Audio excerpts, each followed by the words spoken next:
नमस्कार, स्वागत है आपका। आप देख रहे हैं द न्यूज और मैं रानी गुप्ता आपके साथ। इस वक्त दिल्ली के अगले मुख्यमंत्री को लेकर के बड़ी खबर सामने आ रही है। दरअसल आपको बता दें कि लगातार मुख्यमंत्री कौन होगा, इस बात को लेकर के कई सारे सवाल उठ रहे हैं। तो भाई दूसरी ओर बीजेपी नेता और नए नए विधायक चुने गए परवेश वर्मा जो है वो आरएसएस मुख्यालय जाते हैं और वहां पर वरिष्ठ पदाधिकारियों के साथ मुलाकात करते हैं। अब यह मुलाकात राजनीतिक गलियारों में चर्चा का विषय बनी हुई है। ऐसे में लोग सवाल उठा रहे हैं कि क्या दिल्ली के अगले मुख्यमंत्री परवेश वर्मा होंगे और क्या आरएसएस ने उनके नाम पर फाइनल मुहर लगा दी है। इस तरीके की जो अटकलें हैं वो लगातार लोगों के बीच में चल रही हैं। लेकिन आपको बता दें कि परवेश वर्मा का नाम लगातार पिछले कई दिनों से चल रहा है, जब से नई दिल्ली सीट से उन्होंने 3 बार के मुख्यमंत्री रहे अरविंद केजरीवाल को करारी शिकस्त दी है। उसके बाद से ही परवेश वर्मा को मुख्यमंत्री की रेस में सबसे आगे देखा जा रहा है। लेकिन इसके अलावा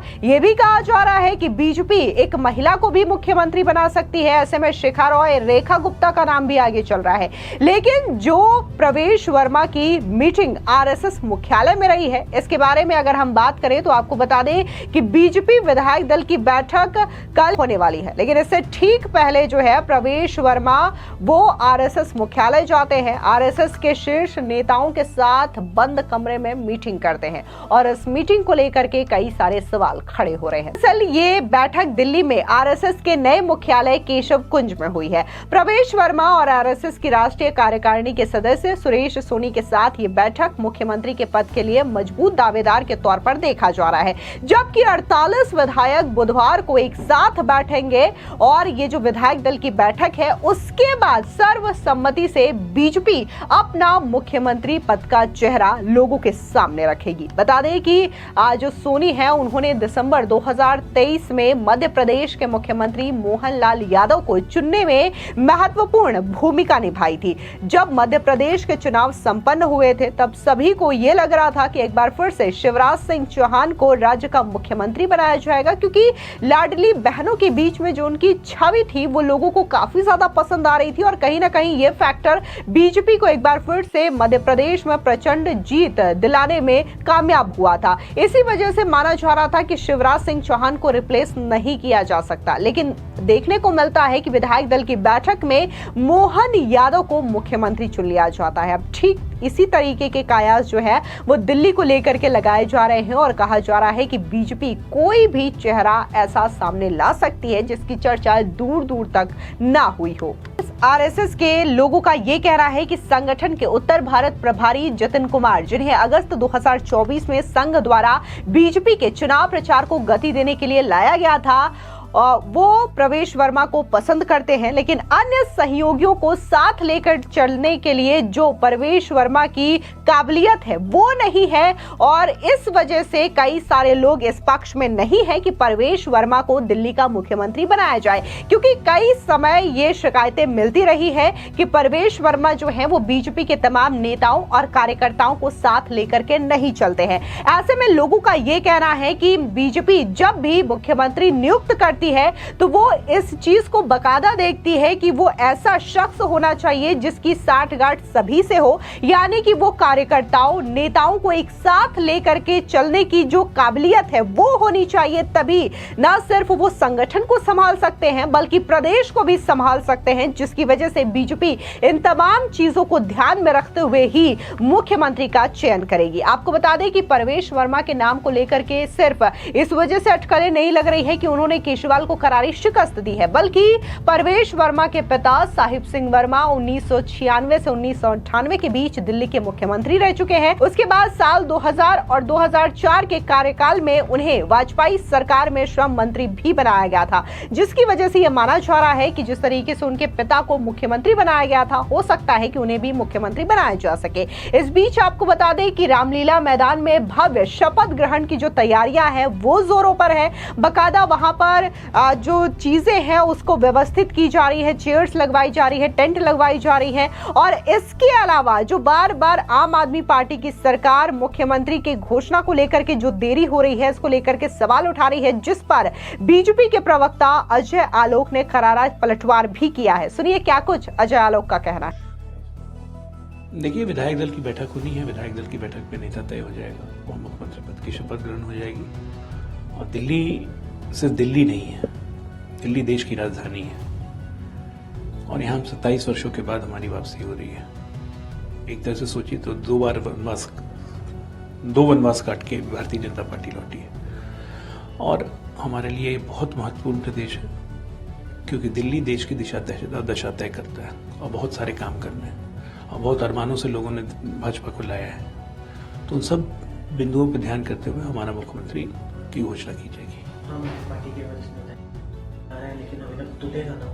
अरे बोलिए, अभी शोक मनाने उन लोग को 13 दिन का शोक समय भी समाप्त नहीं हुआ है, दूल्हा दुल्हन खोजने लगे, तो मानसिक व्यथा की निशानी है।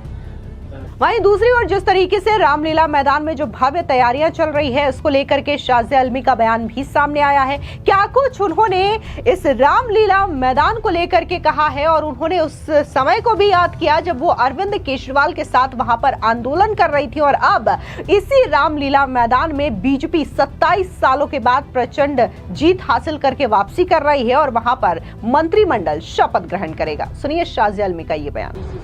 तो तमाम फर्नीचर्स और बहुत सारी चीजें प्रोवाइड की गई थी, लेकिन जब उनको हैंड ओवर किया गया तो लगभग 250 chair, TV sound system, sofa, table, AC, काफी सारे सामान मिले। देखिए, अब समझ में आता है कि आम आदमी पार्टी का स्नेह अखिलेश यादव जी के साथ कितना है, क्योंकि कितनी उनकी करतूतें जो हैं कितनी मिलती जुलती हैं। और आप देखिए रविंद्र सिंह नेगी जो बाकायदा जीते हैं पटपड़गंज से हमारे विधायक, जब वो अपने ऑफिस में पटपड़गंज में गए तो उससे पहले आम आदमी पार्टी के नेताओं ने, मनीष सिसोदिया और उनके साथियों ने इतनी एलईडी के लाइट्स, कुर्सियां, टीवी स्क्रीन्स, मेज सब वो चुरा के चले गए थे। वो जो पूरी प्रॉपर्टी होनी चाहिए उस ऑफिस की और उस एमएलए की, उस जगह की, वहां पे बाकायदा आप सोचिए कि चाहे वो एसीज हो, चाहे वो एलईडीज हो, चाहे वो टीवी स्क्रीन्स हो, चाहे वो मेजें हो या कुर्सियां हो, वो सब चोरी करके उठा के ले गए।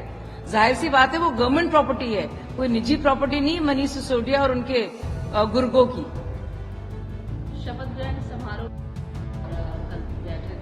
कैसा लग रहा है, क्या सोच रही है? देखिए, बहुत ही हमारे जैसे लोगों के लिए एक बहुत बड़ा ये पल है, ऐतिहासिक से भी बढ़कर अगर कोई पल हो सकता है और जज्बाती तौर से भी उसकी बहुत बड़ी अहमियत है। हम लोग जो इकट्ठा हुए थे रामलीला मैदान में एक उमंग और एक ख्वाब के साथ कि भारत बदलेगा, और हम ऐसे लोगों के साथ खड़े हैं जो नायक हैं, जो बदलेंगे देश को, दिल्ली को, करप्शन को भगाएंगे। वो दिन 20 तारीख के दिन हम देखेंगे और वो ऐसा दिन है हमारे लिए कि वाकई में जो आपदा का खात्मा जो जरूरी था, क्योंकि वो पार्टी जो बनी थी अन्ना हजारे आंदोलन के गर्भ से निकलकर, वो पार्टी इतनी भ्रष्टाचारी हुई और वो सारे नारे जो हम लोग लगाते थे एक वक्त में कांग्रेस पार्टी पर और पार्टियों पर, अब वही नारे वाजिब बैठते हैं वही केजरीवाल पर। रामलीला मैदान में खड़े होकर अन्ना हजारे जो थे बोलते थे और हमने देखा किस तरह से उन्होंने बिल्कुल कैसा उनका जो पूरा व्रत रहा है, जो उनका अनशन रहा है, उसने घुटने तक टिकाए हैं दोनों पार्लियामेंट के हाउसेस को। वो दिन और आज का दिन, और अब वही जो जिसको सोचते थे नायक, जो दिल्ली का सबसे बड़ा खलनायक निकला, कट्टर बेईमान निकला, और ये पोएटिक जस्टिस है कि उसी इंसान को हटाकर एक नई सरकार वहां बनेगी और शपथ ग्रहण होगा एक ऐसे सीएम का भाजपा के जिसने बाकायदा हराया है, ना परास्त किया है, ना सिर्फ केजरीवाल को बल्कि उनके भ्रष्टाचार को भी और उस सोच को भी। तो जाहिर है हमारे जैसे लोगों के लिए जो अदना सिपाही थे और एक आइडियलिज्म, आदर्शवाद के चलते कूद गए थे उस आंदोलन में, हमारे जैसे लोगों के लिए एक बहुत बड़ा दिन है। हम अपनी दुआओं का असर देखेंगे उस दिन। फिलहाल इस पूरी खबर को लेकर के आपकी क्या राय है, कमेंट सेक्शन में जरूर बताएं। धन्यवाद।